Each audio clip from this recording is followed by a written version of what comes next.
So, are you ready for Senate Impeachment Trial, the sequel? Let's talk about that. Because all of the Senate impeachment trials in the world will not achieve accountability or justice. And justice matters.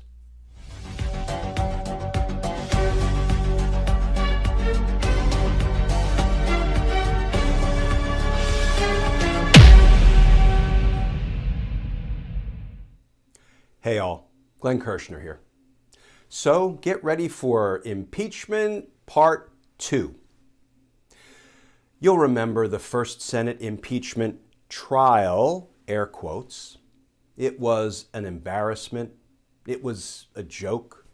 It was, and I use this word advisedly, rigged by Mitch McConnell, because you can't call something a trial when there are no witnesses, no documents, no photographs, no evidence, no testimony.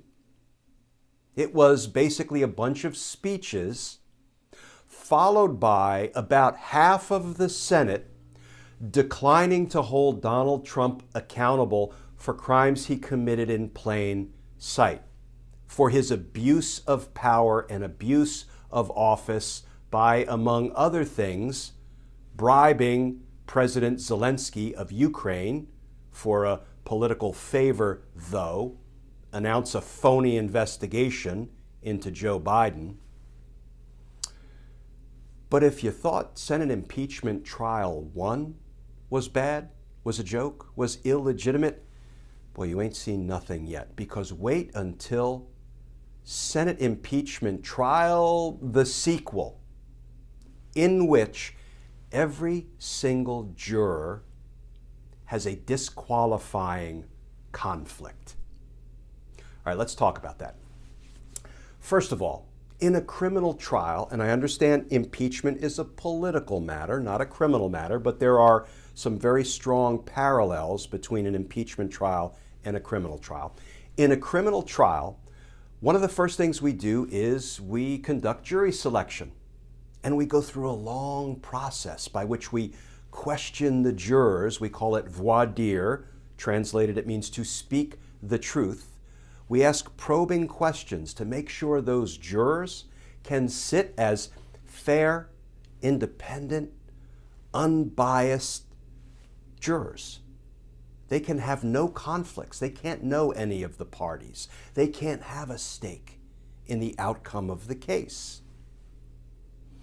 What we have here are senators who are either witnesses to the insurrection, victims of the insurrection, or worse. I'll get to the worse in a minute. Let me use a hypothetical. Let's assume you have a trial, and the trial is, it involves the charge of murder. And you have one person on trial for the murder, that is the gunman, the killer, the person who fired the fatal shot. But there are two other people involved in the murder that have criminal responsibility. One gave the killer the gun before the killer used it to shoot the victim, and the other drove the killer away from the scene. He was the getaway driver. Now, we're selecting a jury. Would it be appropriate for, first of all, the victim's family, the person who was killed, would it be appropriate for the victim's family to be sitting on the jury deciding the fate of the killer of their loved one? No. That would be unfair to the person on trial. Would it be fair if the killer's criminal associates, the person who gave him the gun or the person who drove him away from the scene, if those people were on the jury? No. That would be unfair to the victim and the community and the criminal justice system. That's why jurors can't have a stake in the outcome, right? They have to be unbiased. What about guys like Senator Josh Hawley, who we saw, in solidarity with the insurrectionists? Is he an appropriate juror? What about Ted Cruz, right? His campaign is texting out fundraising texts during the insurrection. You probably saw it. During the insurrection, quote, "I'm leading the fight to reject the electors from key states unless there is an emergency audit of the election results." I find that so ironic that Ted Cruz is virtually holding hostage the certification of the election results unless there is some audit, emergency audit conducted, for which there is no basis in fact or law or procedure. That was being texted out by Cruz's campaign during the insurrection. Cruz said, "Oh, it was an auto text." We believe that.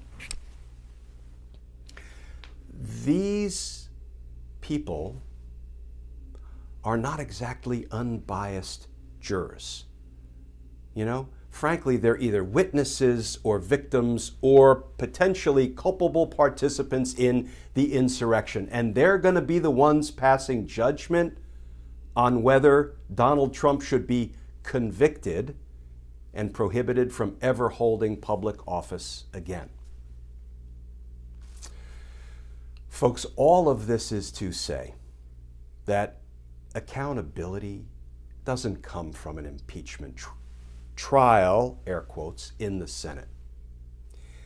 It comes from a criminal trial in a court of law with fair, impartial, unbiased jurors making the decision.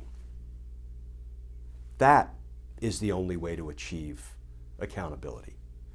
That is the only way to achieve justice. And justice matters.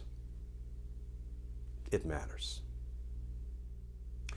And as always, folks, thank you for tuning into these daily videos. If you'd like to more formally support our all-volunteer effort, our content, you can go over to patreon.com. You can sign up to become a patron. And if you do, I'll send you some Team Justice stickers and a personal handwritten note of thanks. You can also find me over on Facebook, Justice Matters with Glenn Kirshner. And of course, on Twitter, at Glenn Kirshner2. You can find me on Twitter all day and night, trying as best I can to answer your legal questions based on my 30 years as a federal prosecutor. So as always, folks, please stay safe. Please stay tuned. And I look forward to talking with you all again tomorrow.